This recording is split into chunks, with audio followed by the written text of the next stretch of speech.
Lord, I thank you for making a way where there seems to be no way. A roadway in the wilderness and a river in the desert. Thank you for touching your people today. Healing broken hearts. Healing.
élément en place ce soir,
Lorsque j'ai analysé la vie de Joseph, lorsque j'ai analysé le parcours de Joseph, j'ai juste compris que l'étape de Joseph a pour l'examen la parcours. Chaque étape, il y a vie à Joseph. Étape, il y a si gros Joseph a pour tout à l'envoyer dans la bête à malam. Et dans la qui toujours conditionné la paix pour le pousseau. Alléluia. Amen, amen. Amen. Nous allons lire la parole de Dieu dans le livre de Genèse. Genèse au chapitre 30. Le verset 22. Le verset 24. Genèse au chapitre 30.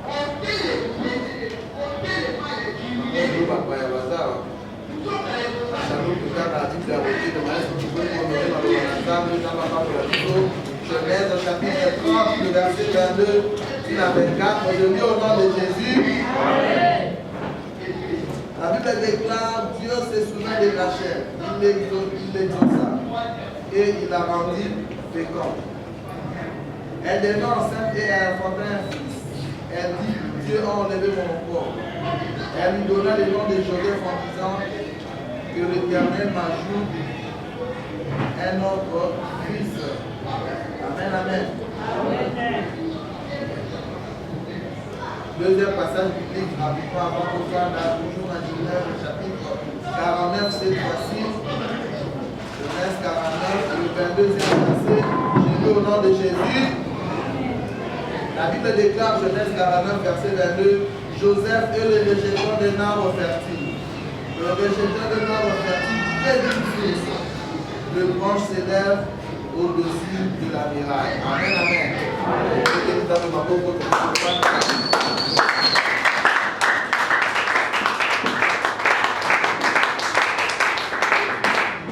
Amen, amen. Amen. Vous savez, j'aime beaucoup Joseph parce que bateau va tangi typologie, on va écouter ma commentaire, mais dans profondeur, va tangi typologie. Parmi les types, il y a Christ dans l'Ancien Testament, Joseph en fait partie. Alléluia. Alléluia. Amen. La ligne expliquons pendant quelques minutes avant de avancer. Jacob a botaki ban na mibali 12. Alléluia. Amen. Et Jacob a botaki ban na mibali 12 wana abasi 4. Amen. Amen. Alléluia. Amen. Et vous allez remarquer les 10 premiers fils de Jacob. Aboti bamona basi misano, aboti bamona Léa, aboti bamona Zilpa, et puis aboti bamona Bila. Amen. Et ces trois femmes, dans le nom de Joseph, à la type à Christ, ces trois femmes représentent la loi, le psaume et le prophète. C'est-à-dire quoi? Lorsque l'homme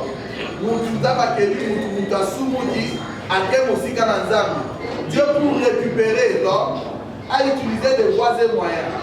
Le premier moyen que Dieu a utilisé, c'était la loi. Amen, amen. Amen, amen. Amen. Et vous allez voir que lorsque Dieu a utilisé la loi pour rapprocher l'homme, n'est-ce pas, de lui-même, loi et sympathité. Alléluia. Amen. Est-ce que vous croyez la main? Et la première femme de Jacob représente la loi. Et vous allez remarquer, malgré la loi, lorsque Moutassouki, malgré la loi, et pas un zang, malgré la loi et dans la Kurana. Et vous allez remarquer aussi, et pas Jacob, lorsque Jacob a vu il ne pouvait pas quitter la maison de Laban. Jacob a toujours esclave.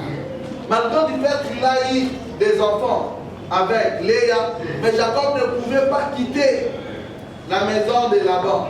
De la même manière, malgré que Moutassou Moukaki, Zamateli Moutouloa, mais Moutoulo Kola Moutou, à côté de Koti Kangamba Satan, elle toujours qu'on demeurait dans la direction, dans la conduite, il y a diable. Alléluia. Et la deuxième femme de Jacob représente le psaume, topé le prophète, topé les écrits. Parce que vous allez, lorsque nous parlons de psaumes ou les écrits, les hommes m'appellent Nathan, sur la juge. L'homme a péché, dans ma tali, loi et simité à l'unité. Tout ça n'a pas psaume, tout ça n'a pas juge, période il y avait écrit. Mais malgré ça, l'homme ne pouvait pas rentrer vers Dieu. Et on les a représentés. Deuxième femme, il y a Jacob. Où est Zilpa? Et Dieu s'est dit non. Donc pour la deuxième étape, pour est simité, je vais maintenant envoyer le prophète. Alléluia. Dieu a dit la loi est simité. Le psaume est simité, n'a-t-il la prophète? Et le prophète représente, n'est-ce pas, Bill, la troisième femme de Jacob. Malgré que les prophètes sont venus, mais quelqu'un a dit aux hommes à péber dans ça. Alléluia. C'est le même avec Jacob. Aïb, Azimba, Nanaï, 10.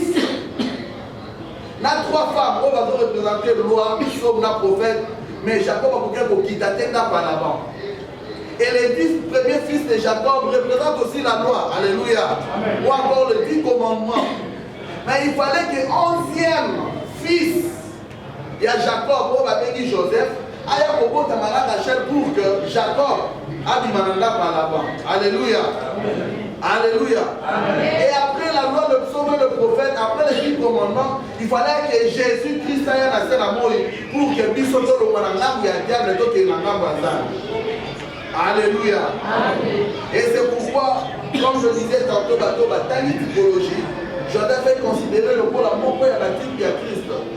Et Joseph, le rôle à moi, dans le rôle à Bananioso, a beau tamina bandekonae. Mais dans le parcours à Joseph, le premier paix que Joseph a vécu dans sa vie, c'est la prophétie. Alléluia. C'est la prophétie.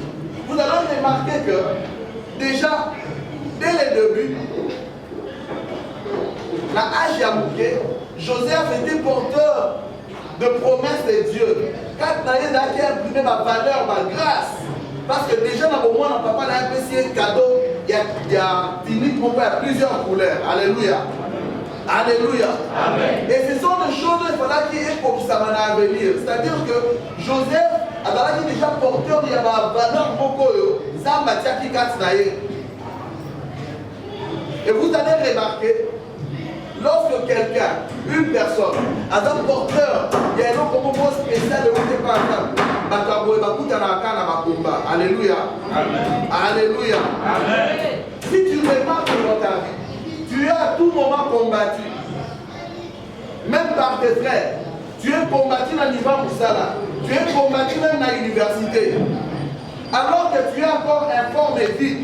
Parce que lorsque Joseph reçoit la promesse ou la prophétie de Dieu, Joseph a dit dans une forme vide. C'était juste un adolescent. Alléluia. Mais malgré ça, à cause de la grâce, il y a la valeur dans la qui à Joseph et mener lié à combat. Alléluia. Alléluia. Je vais dire à quelqu'un ce matin, ne crains pas en toi. Tu es porteur de promesses de Dieu. D'ailleurs, ma combat aux vivre actuellement et donc correspond à la vie aux Alléluia. Si tu n'as rien, si tu es vide, le diable ne va pas t'attaquer. Si tu remarques dans ta vie des attaques répétitives, c'est-à-dire que tu as quelque chose de spécial venant de Dieu. Alléluia. Alléluia. Dis avec moi la prophétie. Dis avec moi la prophétie. La prophétie, c'est l'insigne de l'Éternel. Pour que nous sommes à porte, et amen les athées. La ligne de sa voisine, elle a apporté la bilaka nzambe. Voisin le bien mente. La ligne de son nom aux hommes, apporte la bilaka nzambe. La illumination de vivre dans la voie, parce que pas pour la bilaka nzambe. Et là, nous n'avons pas la carte d'un rôti n'a pas attaqué. Pas attaqué, pas battu. Ozano na mote mutuka te ndaku te ata vélo te na ba plante wana ya moins cher na la chemise wana ta aussi ya friperi mais to ozo leka papa naka ko kubisa yo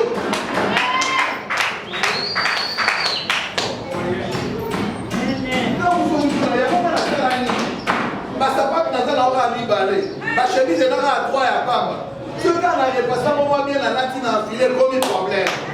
Alléluia. Attention, on a l'animal, nous sommes dans le célibataire, mais chef là, vous dites ça, on sait qu'après on a les lois de la casse. Et lorsque tu es porteur d'une prophétie de Dieu, à ta babouni, c'est l'eau à de la camarade. À ta babouni, c'est l'eau à de la camarade. L'eau à de la camarade, Dieu a maillé et pas Tony a rôle infecteur du polo. Ce qui est passé, il y a des infecteurs qui ont pesté la lèvre nationale. Maille pour les macaques. Dans le bima est pour les macaques. Dans l'inaïe, c'est la bateau, le cacayo. C'est la bateau, la police, la vie, car la mine est au bimo pour exploser.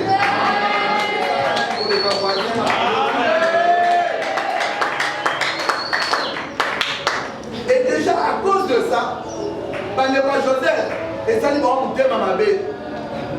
Pourquoi? Parce que Joseph, parmi ma grâce, c'est là qu'il a au lot à d'autres. Alléluia. Et après interpréter ma d'autres. Alors, là, pour nous, comme on peut, oh, même ma pote, elle va comprendre, ou bien écrire, elle va comprendre. Et un jour,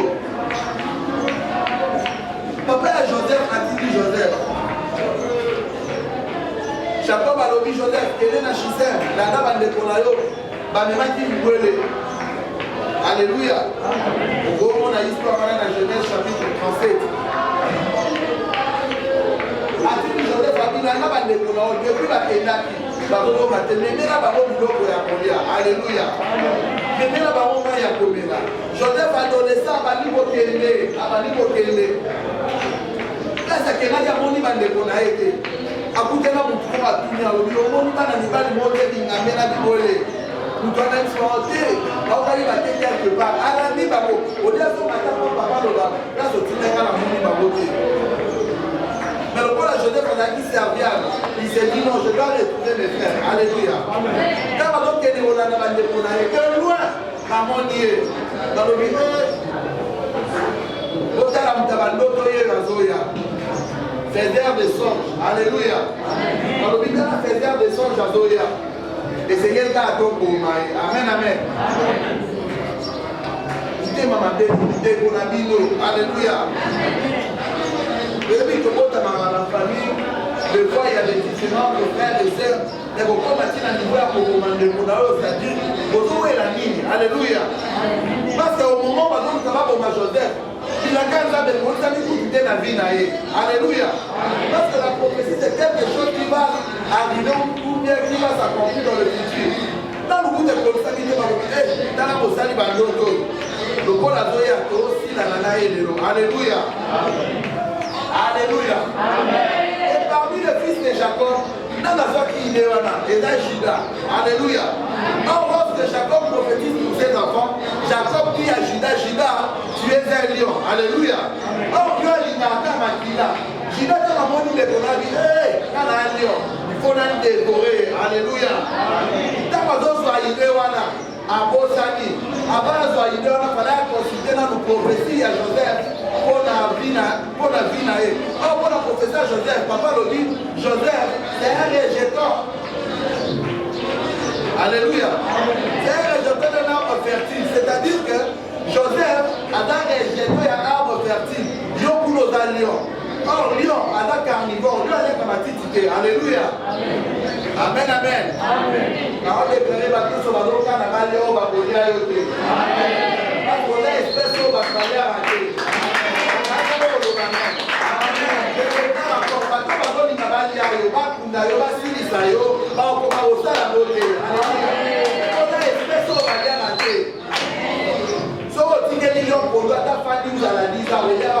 Alléluia. C'est que Judas avait oublié. Alors, il y a un soya mosak bandoto. Amen. Et le coup là.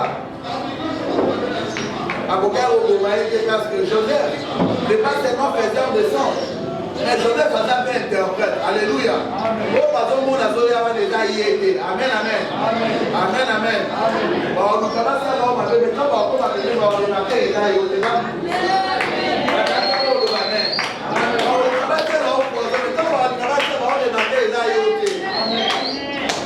Joseph arrive sur place, à l'hôpital.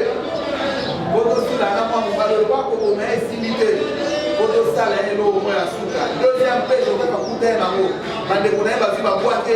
Alléluia. Le puits, c'est le deuxième paix.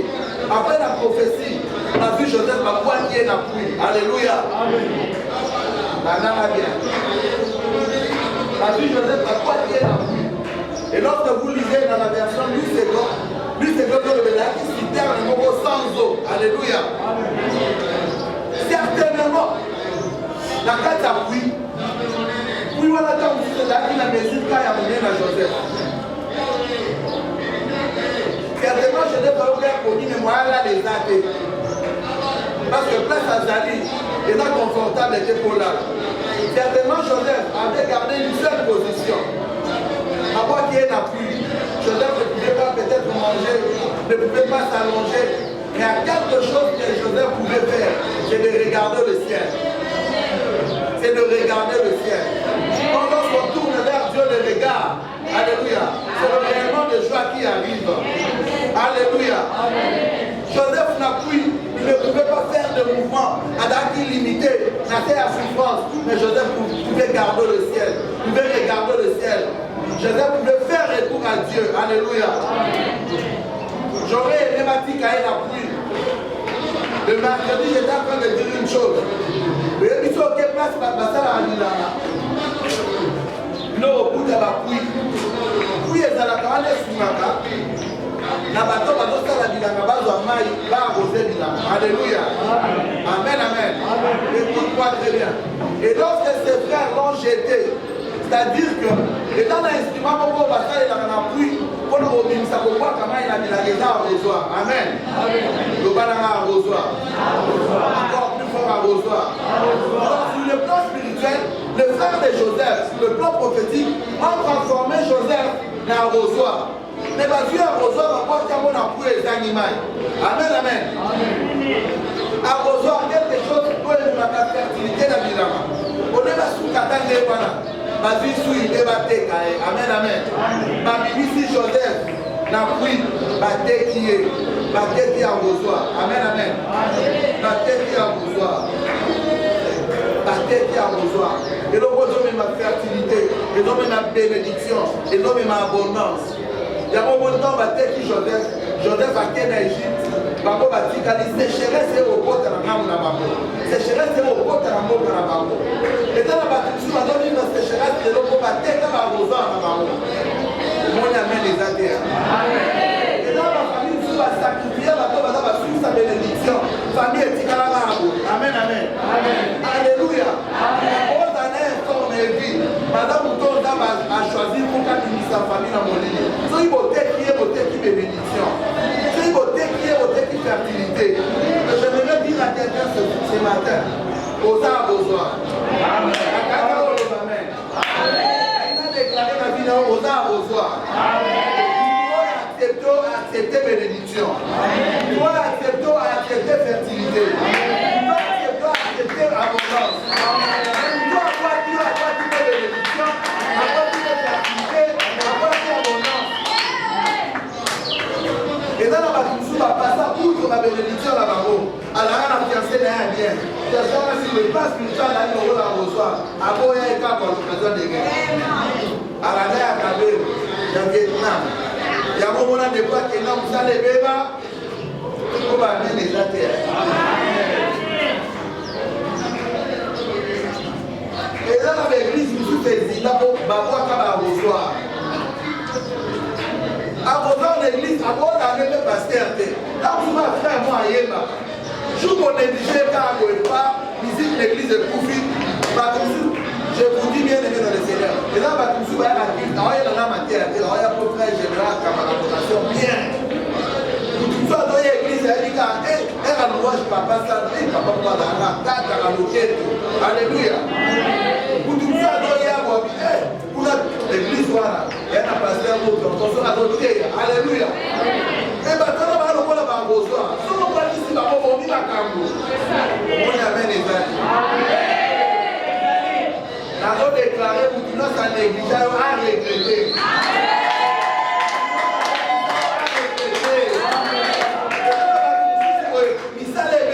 Alléluia. On va voir tout ça va arroser la vie dans la vie. Ceux qui ont été arrosés ont été bénédiction. Et quand on est dans la vie, on a dit, on été arrosé la vie dans la vie. Négliger les lois de la multiplication, négliger les lois de la place à l'alimenter, négliger les lois à l'arrosoir.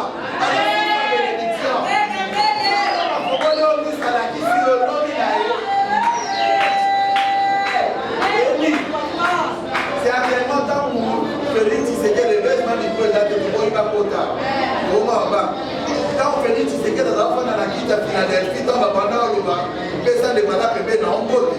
Certainement, sur 4 mois, après Bernard a la gamme de talons opposants. Donc, à l'oreille, lobby, encore un président de la République. Qui est dans la boutique à Pembe Nayo? Alors, il faut faire ça pour nous.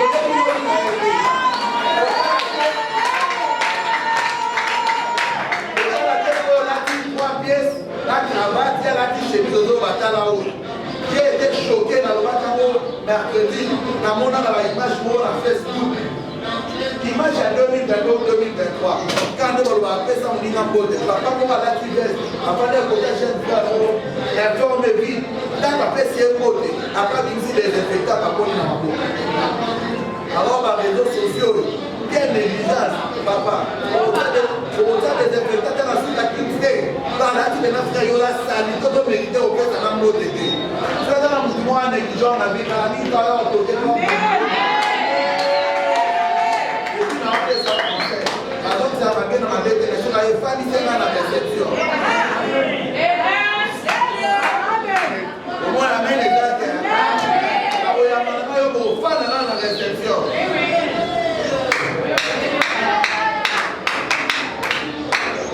Au fan dans la réception.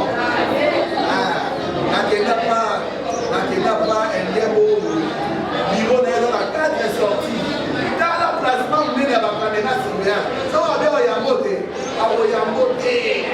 Donc, so ye na ya na niveau na ya obu de tell about the na reception na you na bae na zo na mo na ti na message o di ma ba na porta si ma bo wa a di ya na o ti na position ko la position ma chef ya na ba lu si na venir si ma no mo na ko ti ma bo na niveau na o la ministère à travail aussi dans son rôle dans la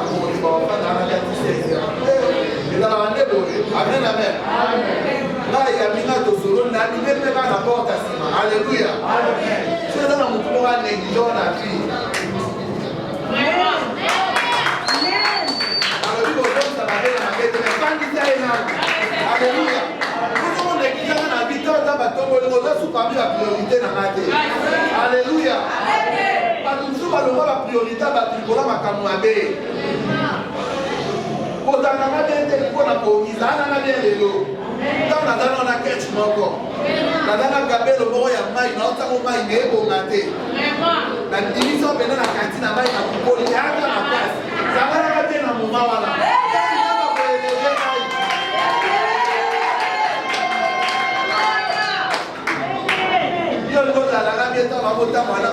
Alléluia. Amen. Amen. Amen. Amen. Et tant basé va pouvoir bâtir, amen, amen. Certainement, Joseph était en train de pleurer le Seigneur. Il avait au Québec, il a pris dans la mémoire alléluia. Troisième paix, Joseph a coûté un amour. Et là, Potiphar, le bas dans ma Potiphar. Encore plus fort, Potiphar. Potiphar, à ta image, il y a. Et là, l'image, il y a un bateau. Elle est tellement la souffrance. Elle a pris la place pour un pierre. Là, on est là, on est là. On est là, souffrance, c'est l'équilibre. On a passé les fils qui ont été amen, amen. Et dans le roi, on a taboli trop dans sa mouille. Après, à mon monument de Dieu, on a fait mon mandat. Amen. Si on a fait mon mandat, on va dire à Go, il y a le bien ça à dire. À se retrouver dans la Potiphar. Le but Potiphar a eu Potiphar na Égypte a eu le roi procureur général. Alléluia. Dieu t'a donné pour contrôler le tribunal, la cour des tribunaux en Égypte. Amen, amen. Certainement, Joseph avait béni le Seigneur. Il s'est dit, la bonne dame à Potiphar. Et la Bible déclare, dans la commune à Potiphar, faveur, il y a dame de continuer à Potiphar. Na misala ya Potiphar awo sentir faveur makabelo tambola bien alléluia awozo bande ko babwa kaki sécheresse de continue na pa Potiphar a mon monde clair il sent les autres tambola alléluia certainement Joseph avait béni les gens du Seigneur ça va parce que dans la Potiphar Joseph pouvait manger alléluia amen parce que comment il géra il pouvait manger il pouvait s'habiller. La commune a bien, alors on a bien et Toko, encore une mousse, alléluia. Mais attention, alléluia. Potiphar n'est pas seul. Potiphar n'est pas célibataire, Potiphar a bala, alléluia. Joseph, non seulement, il va faire face à Potiphar, dans la gestion de l'eau qu'on a eu. Joseph a envie de la peine à moi si à Potiphar, alléluia. Moi si à Potiphar, c'est l'image. Il y a bateau et Zalara, il t'a donné une dame et la passe. Dieu s'est dit, non, je dois faire quelque chose. Pour tout ça, où même le chômage. Dans la bataille, bon, par rapport à destination, il faut que les ressources à premier ministre, il faut que la PDG, mais on va passer l'équipe, la personne a tant que l'homme est à mouiller. Amen. Mais tant qu'on va passer l'homme à mouiller, moi ça Potiphar à Tara. Moi ça Potiphar est là, image à bateau là, c'est un mot à Shalom Biblis, à commis manger honneur, à quel moment la bureau mon ville, basé pas Bani Moussa, la directeur moi Bani. Est-ce que après Moussa on peut faire un tour quelque part? Alléluia. Pardon, moi ça Potiphar. Amen. Pour y aller au travail. Nabila Kanta, et là, moi, il y a un attendant. Malgré que tout le monde est à des tournons dans ma promesse en zone. Vous allez constater, souci à moi, ça Potiphar, il y a Abima, à quoi mes pro-bonnes Joseph. Maman, il y a un Nabila Kanta, à la morale, il y a un bateau de Sanaï. Et curieusement, tout le monde a Potiphar est belé, tout le monde a on va mettre les petits. Ante ya olelo. So comme on moté ma télé-lo, c'est le yo. Beaucoup d'arabes bateau na life. Amen. Moi ça Potiphar est là, ba homme marié to kitana na bango wana. Amoni yo on a dit la canzane. Abali wa mriye vina. À cause de ça, tu vois, moi avec ma femme, ça ne tient pas. Bientôt, on a divorcé. Hey! Bah, le Moutamo. Ok, maintenant, on va se lever à soi dans la tête. Avant, il y a un peu de tournons dans le temps. So, on dit la proposition de mal les oeufs là. Il le vélo va jouer, il faudra dire la canzane. On a dans moi ça pour faire un le boulot dans le temps. Amen. Amen. Amen les dates.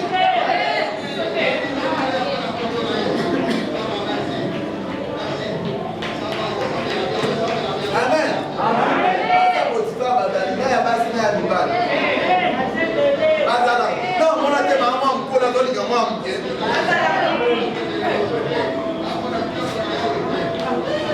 Oh non, tu vois, tu es beau. Alléluia. Amen. Ah. Oui. Baseri tozotanga na yena era mama moko ngolo mako asomba ka basila bisa na ngome eno sala na akana ku kwa roba collègue na biso mona la de la reba ku asombe la collègue wana sila bisa biso be na yemo yeto kalali collègue wana suminyela ka bisuminye abo mamo asepela ne makasi baseri wana na mutu kamo chéri Thibaut chumo to ka collègue mo aye ini na moni ba mona fiki na bikie mama wana te na moni bango na fiki corta eso moni bena mama ya mkono mo bazo meme pa mona mke na molili ya kwa kukani na kolotoni na doza moi ça Potiphar baya ata bono memona Dubai na memona Chine. Mais also tali destina vina yo eza tokende Dubai ozonga na mwa 4 la costa wa ndefisa bisote eza ta mosotonga nde baimeble kuna nolingomemisa kokaa boye kola mutu moko boye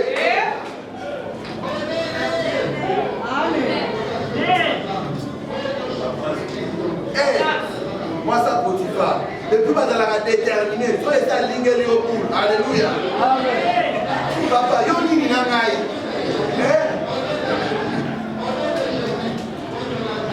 malheureusement, quand il y a la terre, malheureusement, le commandeur s'est laissé faire la intimidation, au moins la jeune fille mourir bien. Dans tout ça, mais la destinée à laquelle il va la mourir bien, il y a quelqu'un qui va l'occasion. Donc, il faut que la carte, maman m'a dit, madame, pour y aller. Donc, il y a l'occasion. Depuis l'occasion, voilà. Bonne toute occasion. Ma parole peinture va changer plat. Donc à monter et c'est béba. Oh non, mais non, bon, mais là, il y a 6 gars à sachet. Alléluia. Donc il y a occasion. Occasion où l'Europe est à Kinshasa. Où tu essaies de dire à Mamapoulou. Il y a Willery. Et que Mamapoulou, il y a 24. Et que là-bas. Baba bula mama tete ne yozolula. Wa lo bikamite ba ka bana bo ba ngane na loko. Ko makoko.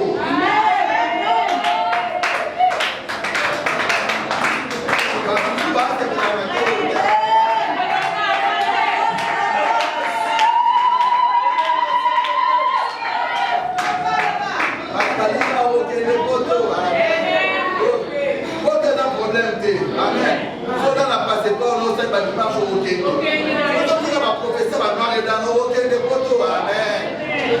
Bon, on a même au Kenya. Tika ni bala ba, tika ba, tika ba mouillé bana ba.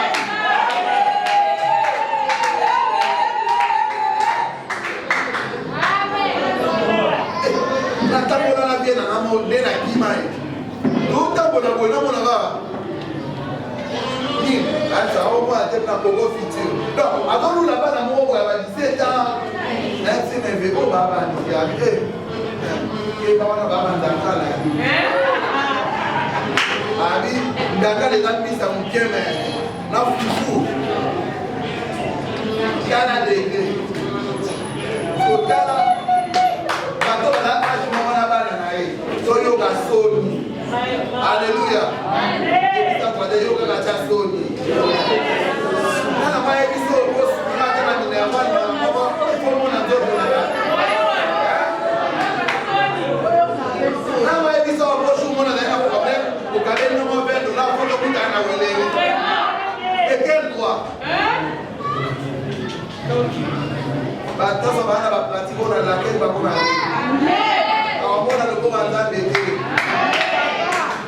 Amen amen. Matteo les gens ont un problème. Et reste maillot, et reste maintenant en période de temps pour la prédicateur. Non, il y a ce côté. Amen, amen. Et voilà moi ça Potiphar. Une paix dans mon corps. Alors on a la promesse ensemble. Donc quand tu sors, je ne sais pas si maintenant moi ça Potiphar en grande, je ne sais pas d'autres. La vérité. Et puis ça dans la relation, il y a mis à Popio, tu vas monter le haut. Dans la moi ça Potiphar. Donc, on a l'habitude à la président de la République. Au bout de ce mot qui n'a eu. Donc, on a beaucoup à Dakar, et nous sommes au monde à la prêter serment. Donc, la place où nous sommes dans la tombe, on a un polo. Donc, quand tu peux, on a la niveau dans la docteur. Licencié, merci. Mettez dans la vie.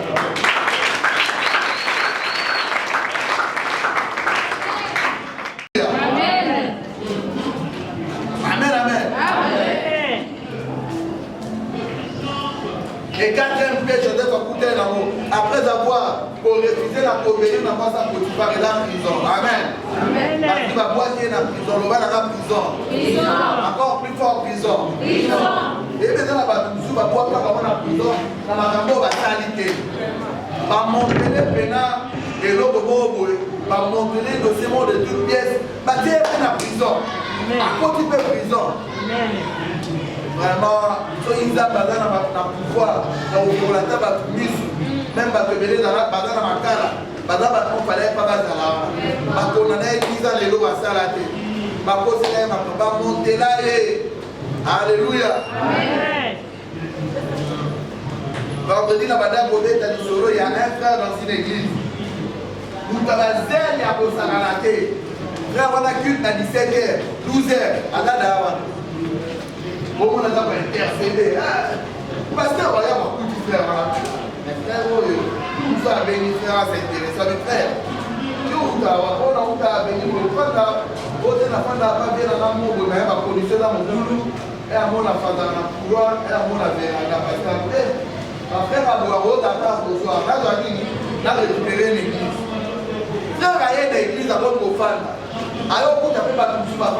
béni, j'ai toujours l'habitude de dire, s'il t'arrive dans un séjour, dans un moment où il y a parcours à vivre dans l'église, c'est ce qu'on saisit l'opportunité.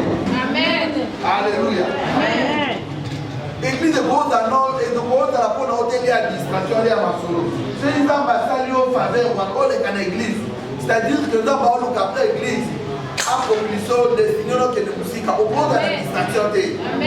Le frère a dit, on va dans l'église, mais allez au bout de l'administration totale. Imaginez, dans l'église, ma frère n'a pas serre. Si on va jouer plus des dates, ma frère va se tromper pour aller dans l'église, bien dans la villa. En bout là. Son frère était là, oui. Il m'a dit, on a voté. Nana banza mito baone na mavila kwa na dendo bila basa mélange na bakoka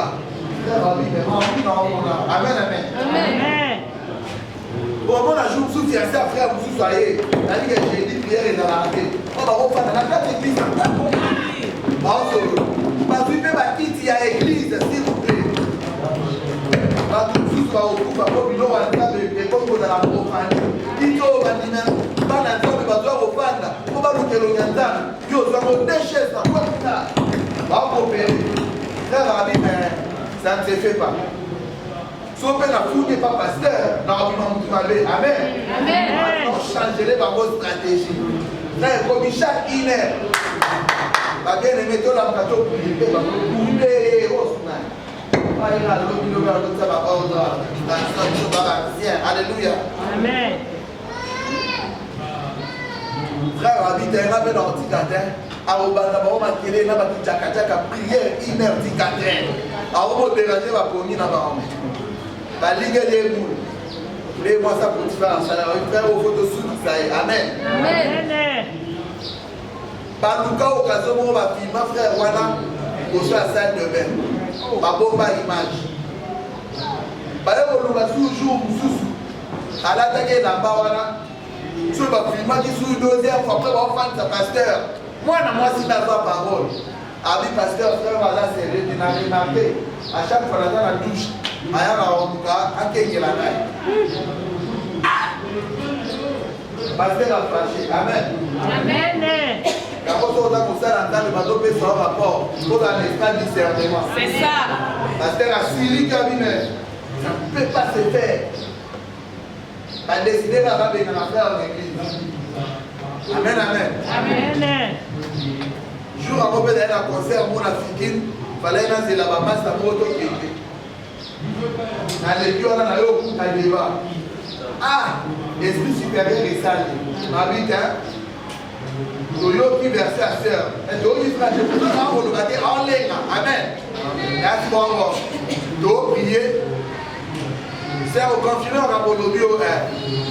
Il ne peut pas côté les d'accord. Nous allons prier. Là-bas, à nous, on a prier.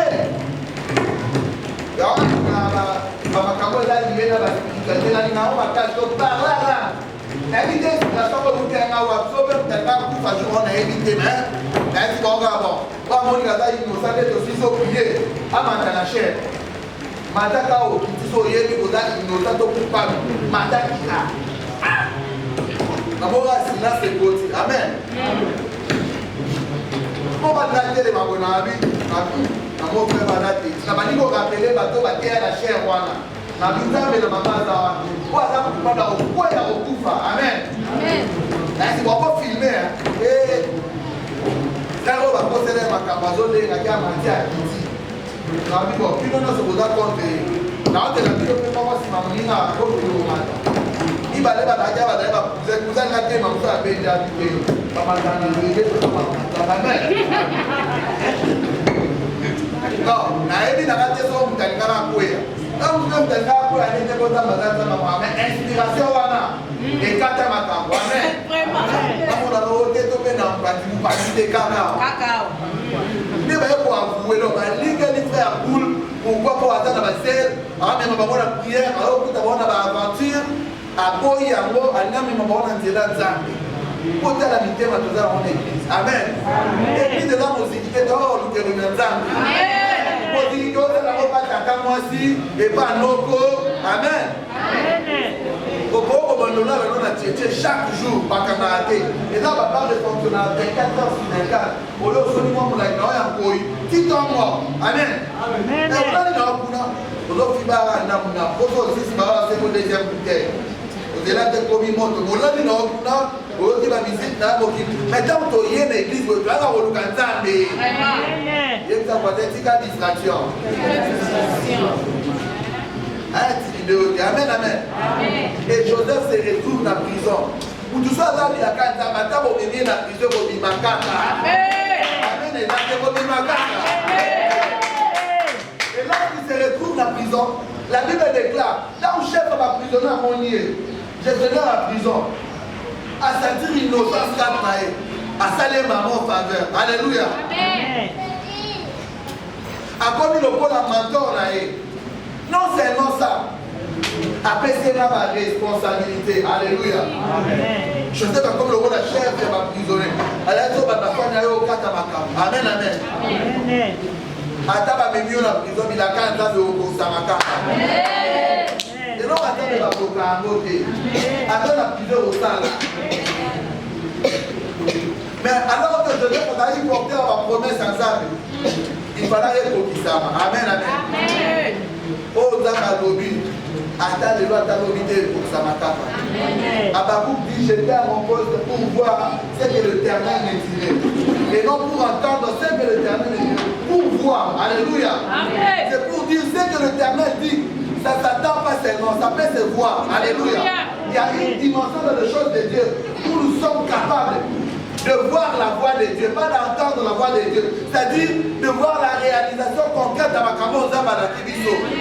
Et Habakkuk dit, quand c'est une prophétie dont le temps est déjà fixé. Alléluia. Amen.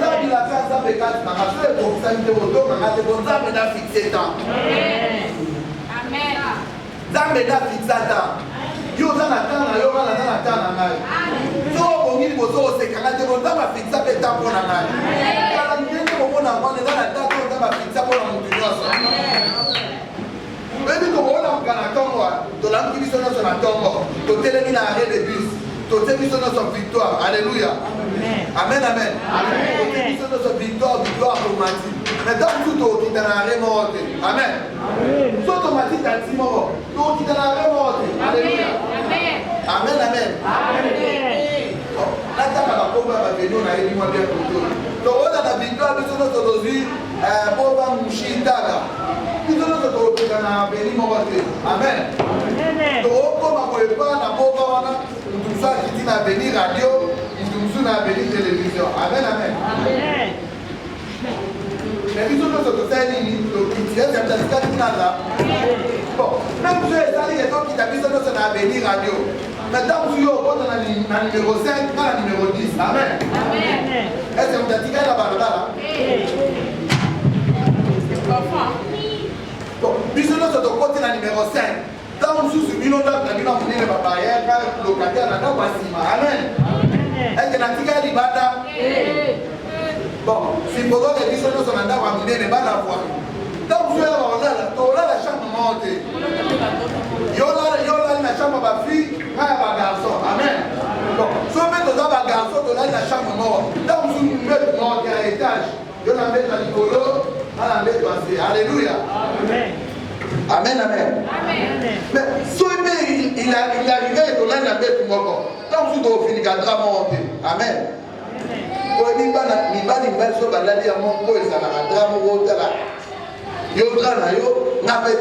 Alléluia. Mais si on finit qui drame encore, mais tant que vous soupez, ton temps où tu n'as rien monté.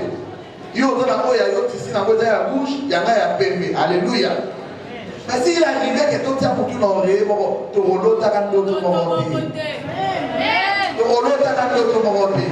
C'est-à-dire que yo dans la journée, yo la peine dans la journée. Alors yo dans la journée, yo la peine dans la journée. La dose que la table la caille ni la caille pour qui ça va dans le colo ya ni. Ata voisin pour le qui ça va. Ata pour le qui ça va. Et donc les gens na papa te na maman te. Et donc les gens na muto asake la ka.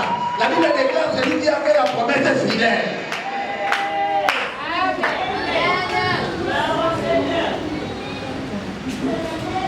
Malgré bâtir la prison, il a gagné sa maison la naïka. Mais oh, Joseph a son GRT. Asa interprète ses songe. Alléluia. Et un jour, il y a deux personnes. Alléluia. Deux personnes, voilà. Et ça, les chansons n'a pas été. Alléluia.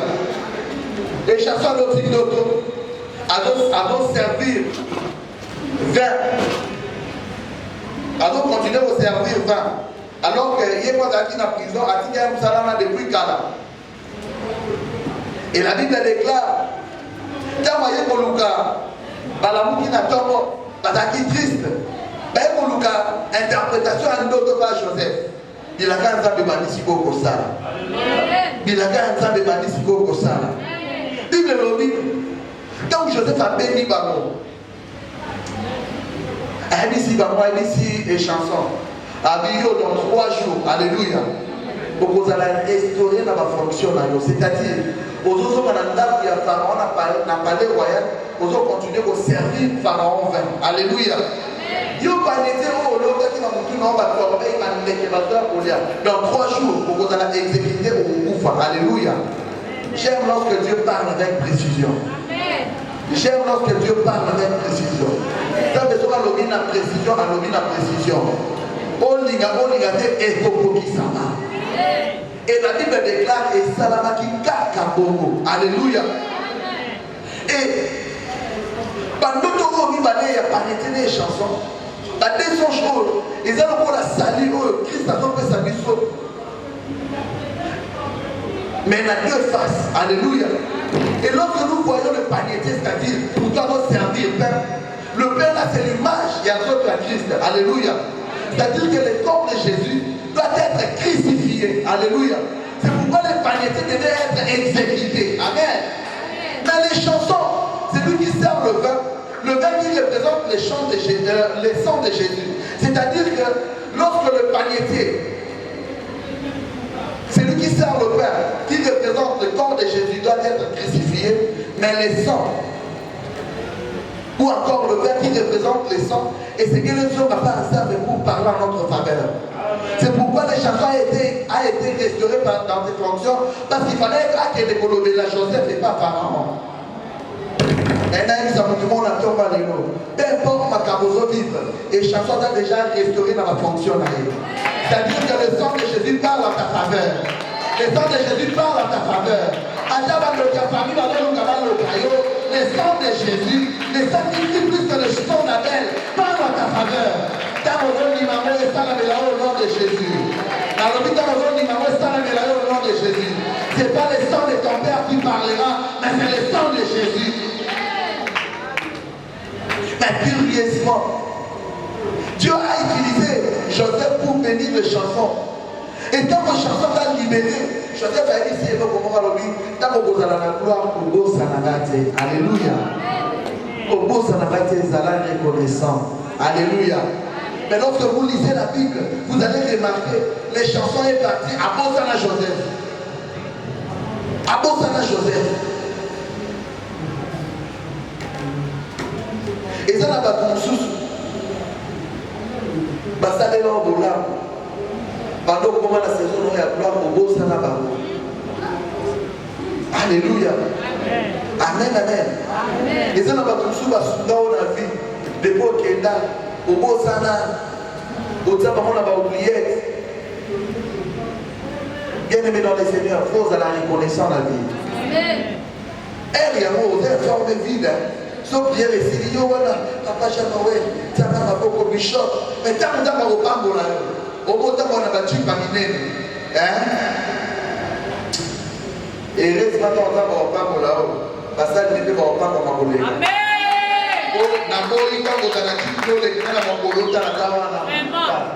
Amen, amen.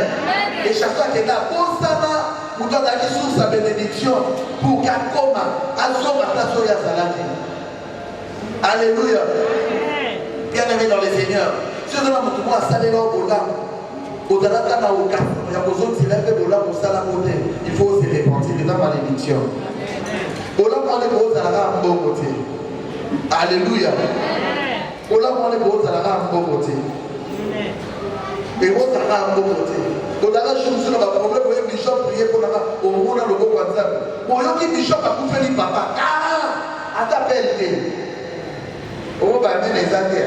Amen. Alléluia. Alléluia. Amen. Au fond de jour, un problème est l'église, on a le temps où il est à la tête. Aux huit téléphones. Allô, pasteur tonton. Allô, Tosambela. Allô, pasteur dit Tosambela. Au monde, il est au bon attends, merci à toi, frère. Au calé. Alléluia. Amen, amen. Mais il faut nous aller à la reconnaissance. Alléluia. Au monde, amen les athées. Je la badiga dans le pas pour nous amen. Dans le que des potes, l'homme va que des potes dans les salades de connaissance la vie. Salade de connaissance. Les hommes viennent à mon balai dans le gars, mingi. Il y a un pasteur. Dernièrement, tu as un bishop quelque part. Tu as passé la Zambie, et à mon peu, ce jour, on a fait prier les athées qui n'ont pas quelque part au lieu de l'huile. Et bien, tu vas côté. Amen. Au monde, amen les athées. On va faire la route, c'est trop spirituel. Donc, pasteur, au groupe, on a un chat, on a attention, on a au milieu de la route. Pasteur, on va faire la place à vous. Amen. Amen, amen. Pasteur, on va au restaurant, on a un shawarma. Je vous montre un bishop de famille quelque part. Pasteur, on m'a parlé de la cité là de Tokyo. Nathalie m'a buté. Bao Bazava, Baïné, Nana, Préséant, Bayo Koutana. Mais l'indication spirituelle dans la salle, on a vu Babo dépasser pour la volonté. Amen. Tant qu'on y a des émissions d'invités, ils sont tout petit Babo, on a mis tout le monde de Tokyo. Mais Nathalie m'a dit, bon, on va bien Nanaï. Amen. Tant qu'on va ôter à la famille dans Yoga. Amen, amen. Viens de la gâter, à ce qu'elle a 15 minutes avec la sur le micro. Pour continuer ma déclaration, ça va faire service prophétique. Alors, pour la yo, par année, tout le monde a été dans le nom. Moi, reconnaissance. Amen, amen. Et ce pasteur-là, un jour, avait un collègue numéro prophète. Maman, mon église, avant ma maman, a baladé, a botaté, a mon bébé. Amen. Et avant de la il y a mais papa n'a pas bien rien, on n'a papa n'a pas dépense assez dans la papa n'a pas si papa n'a bien, il sera dépensé au pied. Et dans la $300, la crise, papa n'a ça là. Je vous montre une fille, papa a un moyen de. En tout cas, tout le monde est là, papa va vous faire. L'État de la ville, avec la salle à Tamando, qui est dans la beau, ça, mais la bonne papa. Dans le programme, dans la tiki, la fille va monter, la qui est dans la Amen. Basambela pona papa wana. Prière, papa la muka, papa sokoli, papa lié. Maman la tafuta, biwazo ya mbamu, ane maman la hôpital la muka, papa zoluma. Papa vit normal le rôle de nos resana maïti. Alléluia. Comme papa bela, pour leur dépasser par $300, $400 en hôpital, n'est-ce pas? Mais Zamba utilisé basani naye, batiki nyonso. Baillé, basane, boyo, pour papa en forme. Au dans l'hôpital, on est maïté, qui ça vous dépenser té. Parce que la table de roi, même à Élie, maman n'a pas vu. Maman, on est venu les lots. On vous a ici, il m'a habité. Les abonnés. Tout le temps, il m'a appelé à maman, on va s'arrêter. On a fait la maman, l'école, la maman, la sa maman, on a sorti numéro la l'année, on dit, bah, il dit maman, on a moyen à ça, n'a pas pour qu'il vous sache. Amen. Bah, si ça vous sache, la louée. Bah, il va dire, maman, n'a pas ça, alléluia. Voilà. Toba Manzam. Alléluia. Non, mon pasteur, il y a tout le monde, pasteur, on a des bishop, il y a tout le monde, à la douceur, par bimon enveloppe, par combien d'après, la seule pour cette année. Merci. Pas pour la $10. D'ailleurs, si vous te rappelez que la main du pour la prophète dans la manche chaud, à 10 petits nanaïs. Non, t'as pas pour le pasteur, on a tout le temps sur les gars. Eh, t'as la douceur, mais.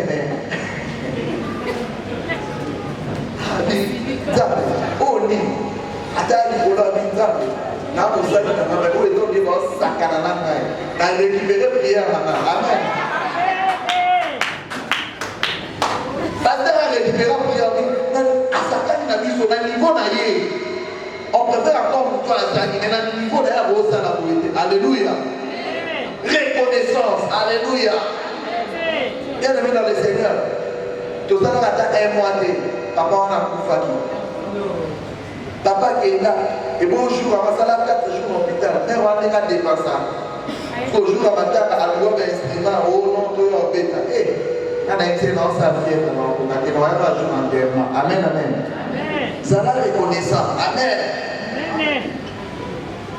yebisa pensé zala reconnaissant soki na moment pasa aida yo kozala reconnaissant kozala les chansons te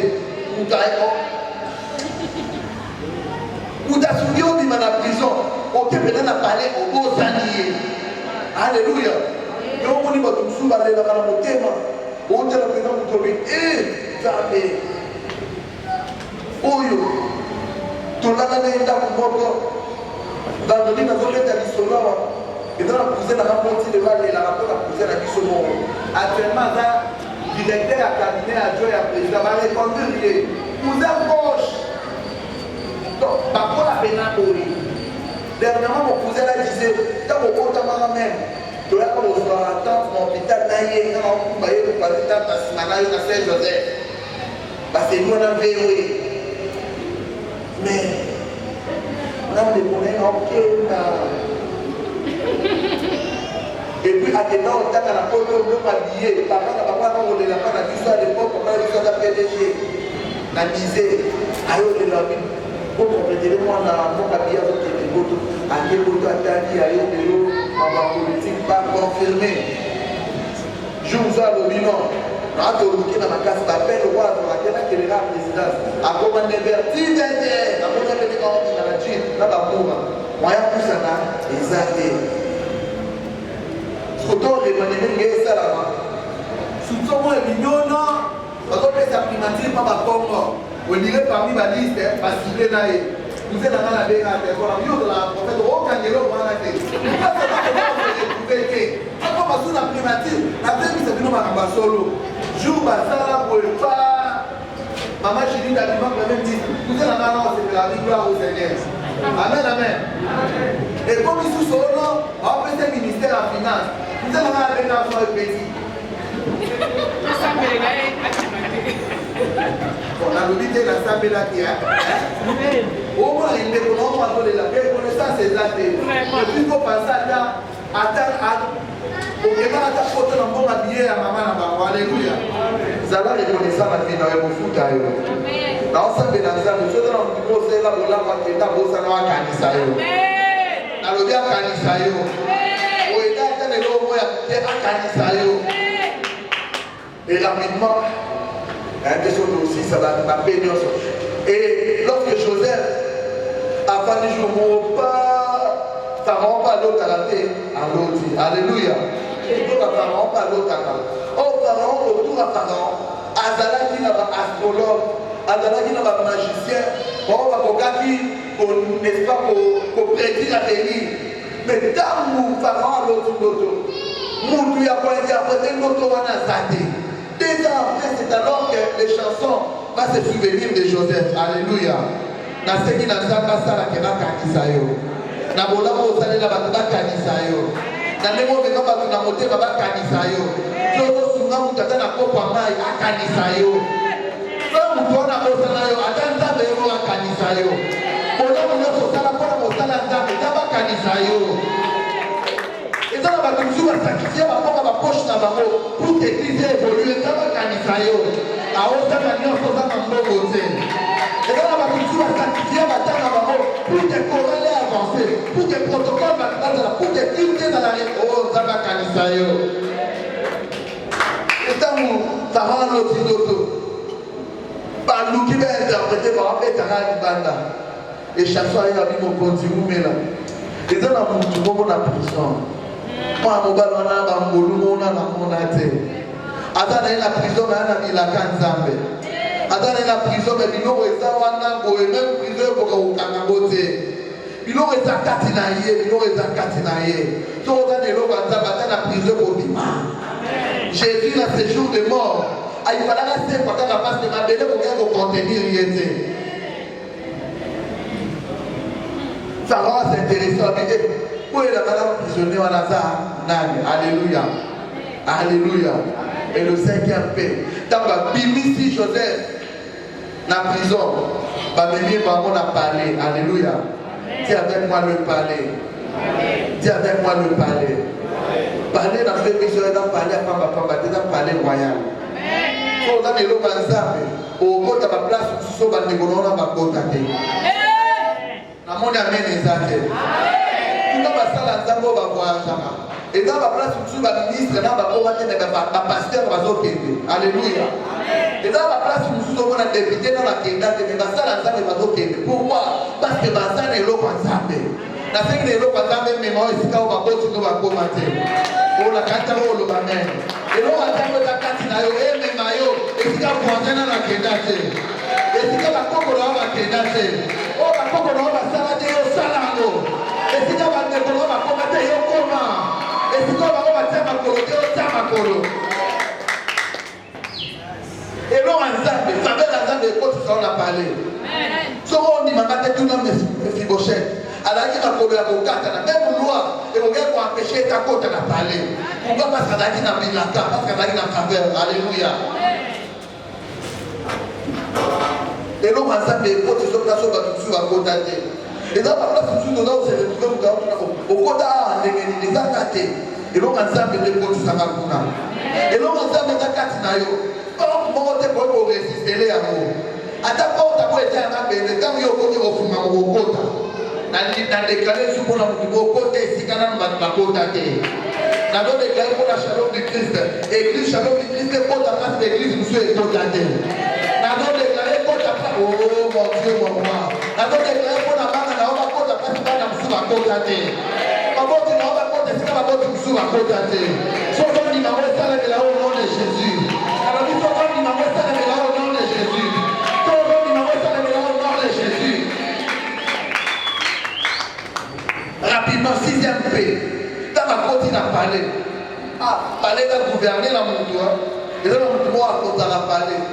Et le sixième paix. Oh, Joseph a coûté un amour de Pharaon. Alléluia. Le roi. Alléluia. Alléluia. Attention. Et là, on va poursuivre la côte de la place à les mêmes. Parce que dans la réception.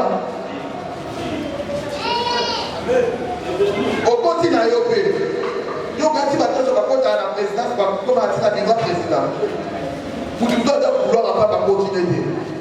Pour tout le problème que tu as résolu à la réception, ailleurs, bon, on peut faire un vélo pour aller. Alléluia.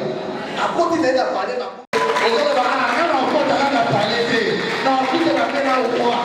Alors, tout est la peine de gérer parler. Alors, tout est la peine de gouverner parler. Oh, là, on doit mettre la mauvaise salle à Mélayo. Là, on doit mettre la mauvaise salle à Mélayo. Non seulement tu auras assez au palais, mais tu verras aussi Pharaon. Alléluia. Rapidement. Et lorsqu'il voit Pharaon, c'est lui qui gère, c'est lui qui commande, c'est lui qui dirige, c'est lui qui gouverne, a interprété l'autre à Pharaon avec détail, avec précision. Alléluia. Et alors que ses frères disaient que celui-ci c'est un songeur, Joseph n'était pas un songeur. Joseph était un interprète des songes. Alléluia. Lorsqu'il va interpréter les songes, c'est alors que Joseph va accéder à la 7e paix, à comme premier ministre.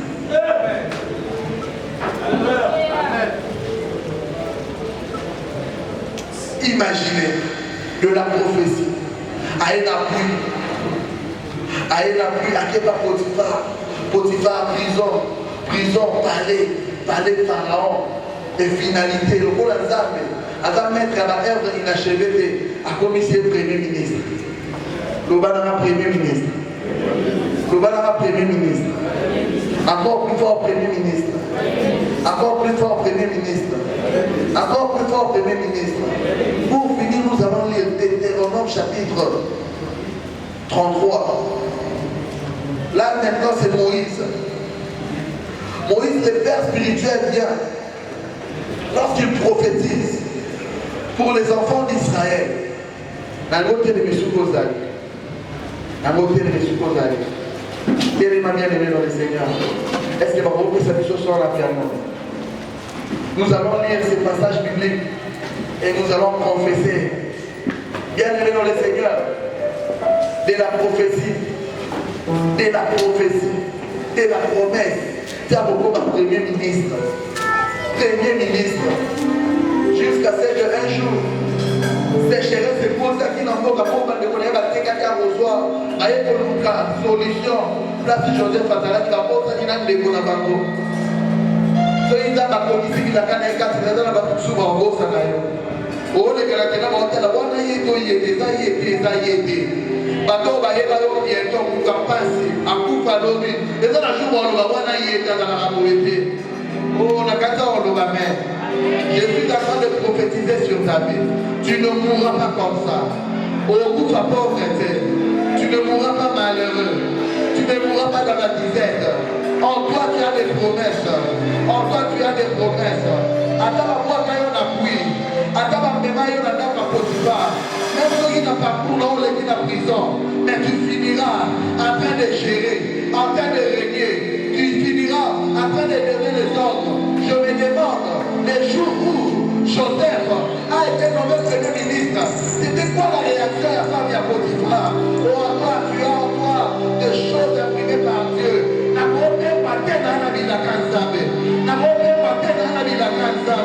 Et c'est quand on est dans la sommet, je suis né pour diriger, je suis né pour régner. Attends dans la faiblesse, je suis né pour dominer.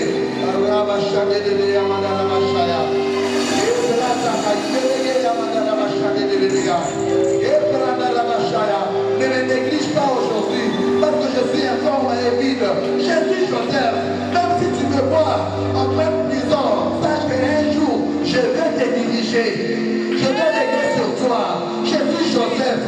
En moi, il y a des choses.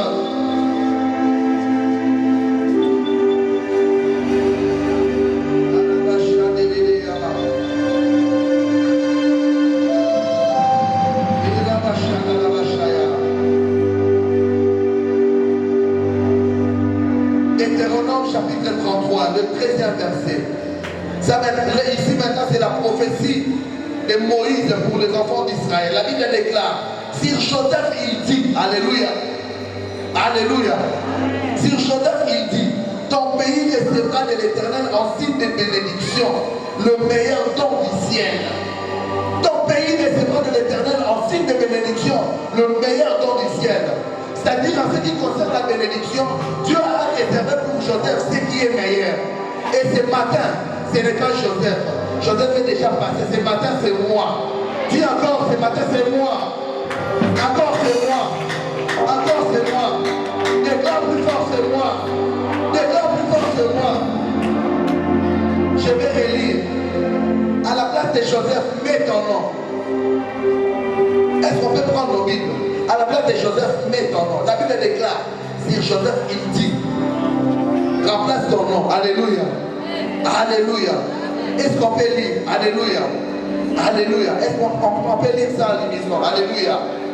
1, 2, 3, go. Deutéronome chapitre 33, le 13e verset. Deutéronome chapitre 33. Ce sont les choses que tu vas voir. Alléluia. Alléluia. Est-ce qu'on peut lire? 1, 2, 3, go. Non. Est-ce qu'on peut lire très fort? 1, 2, 3, go.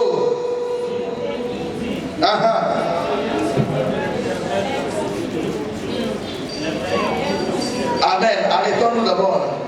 La Bible déclare, sur Mozart, il dit, son pays recevra de l'Éternel en signe de bénédiction, le meilleur don du ciel. Le meilleur don du ciel t'appartient. Oh, tu n'as pas dit Amen. Je dis encore, le meilleur don du ciel t'appartient. Je dis encore, le meilleur don du ciel t'appartient. Commence à déclarer, le meilleur don du ciel m'appartient. Commence à prier, commence à prier. Déclare au nom de Jésus. Dis à Dieu, le meilleur don du ciel m'appartient. Oh, le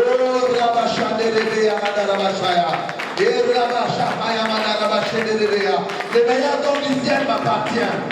Le meilleur don du ciel m'appartient. Est-ce que vous avez ta maman déclarer à vous? Vous avez ta maman déclarer.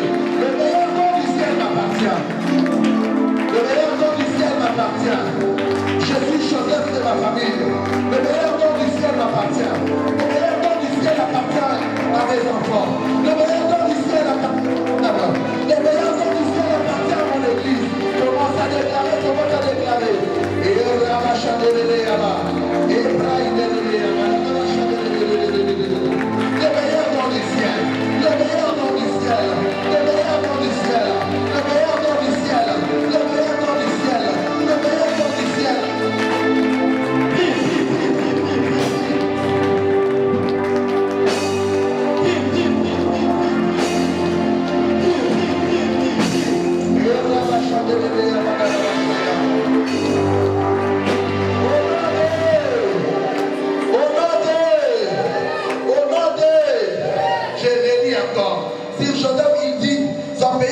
De l'éternel aussi des bénédictions, le meilleur don du ciel, la rosée, les meilleurs eaux qui sont en bas, le meilleur fruit du soleil, le meilleur fruit de chaque mois. Alléluia.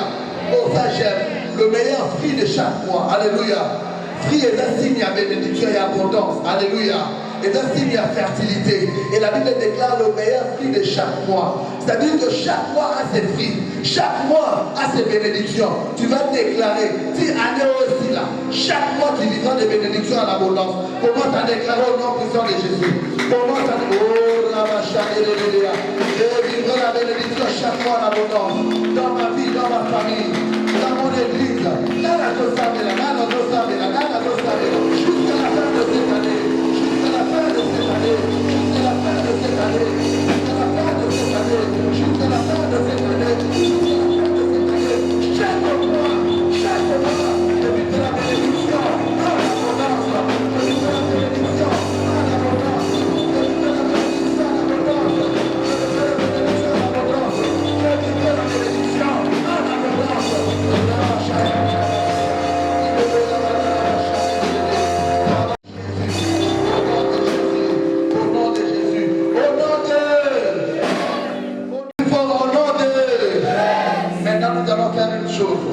Nous allons donner une offrande d'acclamation à notre Dieu.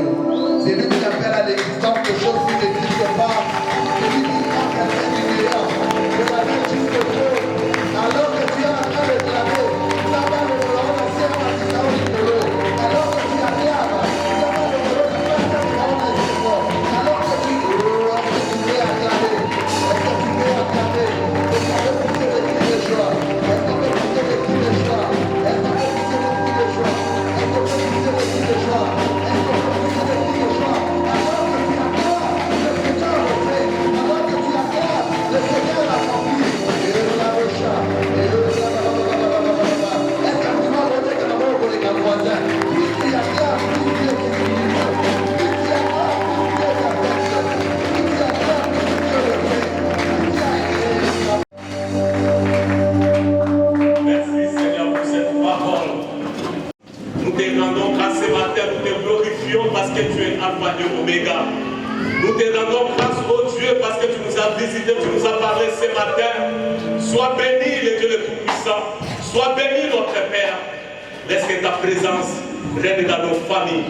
Laisse que ta gloire, le miracle nous accompagne ce matin, afin que nous puissions témoigner, glorifier ton nom, parce que tu es notre Dieu. Nous te bénissons, nous te louons. Par le nom puissant de Jésus, nous t'avons ainsi prié. Merci Père. Amen. Est-ce que tu peux encore acclamer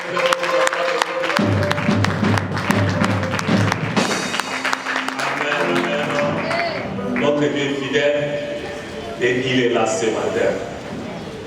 Nous bénissons l'Éternel pour ce beau message de ce matin sur la reconnaissance sur notre bien-aimé Joseph qui est un modèle pour nous. Amen. Amen. Tu es Joseph dans ta famille. Amen. Et tu dois considérer l'autre aussi comme Joseph. Amen. Amen. Et pour bénéficier de la grâce de Joseph, il faut marcher dans la sanctification. Il faut marcher aux alamouta pour Mikitissa. Aux alamouta simple. Il faut avoir créé des relations. Et il faut avoir des relations. Amen. Ce message m'a touché particulièrement Parce que je connais certaines personnes aujourd'hui au bazar de la Joseph. Mais parce qu'il y a 10 ans passés, 15 ans passés, 20 ans passés, Nazalaka, bien à Bango. Na Edaka Bango, na Mwelo Bamonte, Nazako considéré Bango. Aujourd'hui, ils sont ministres, aujourd'hui, ils sont à la présidence. À cause il y a simplicité, il y a bien. Il suffit de faire un testo, ces gens agissent facilement. Amen. Il y a 3 ou 4 jours passés, il y a notre maman Cathy. L'enfant n'a même place mon NF. Alors cette dame, parce qu'on a entré à ma campagne, mon frère. Il fallait pas pour qu'il y ait pas pour qui va le monde de l'opinion sont. Parce que beaucoup de pas ministre mon pour ma casse. Beaucoup de ça va continuer pour bloquer. Aïe, on va récupérer. Sécurité va le dire que soit monté, il faut que ça soit 600 $. Et le matin, il vient à l'auditoire à nous expliquer. Même si c'est ça, ministre, on a un peu de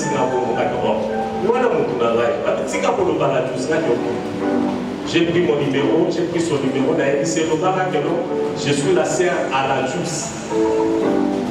Voilà, il y a ceci, c'est là. Elle a appelé le ministre, Antoine Nassali Voice. Un ministre qui a promu à la Juice. Nous avons nos amis, ça fait la Juice. Amen. Après quelques ministres, le ministre a appelé. Vous voyez un peu la reconnaissance. Parce que j'étais bien avec ces ministres-là. Je me souviens, l'année passée, il y a l'un des professeurs chez nous à l'élève, il fallait que nous fassions la test, la Équateur quelque chose. Pour que les ministres vont attendre qu'il y a il fallait que nous fassions la sénateur. Et place ces années qui étaient quand le professeur me connaissait à mon ministre, MC chef à promotion à deuxième année, garçon pour la justice. Expliquez dans la ministre à travers dans 20 minutes au voyager. Les CP à Lukinga, Tokiazo, à la montagne, mon cercle. Donnez la douceur. Dans la problème des arbres. J'ai pris le téléphone, j'ai fait des testos. Après, ma protocole va être à ça, ma professeur a suivi la décollée, ma matière a s'occuper, c'est la reconnaissance. Amen. Nous devons être reconnaissants de passer Dieu là. Tous années, on peut s'en aider. Mais le pain que tu as ce matin, bien aimé, c'est la reconnaissance. Le pain que tu as, ça peut décanter la situation de ta vie.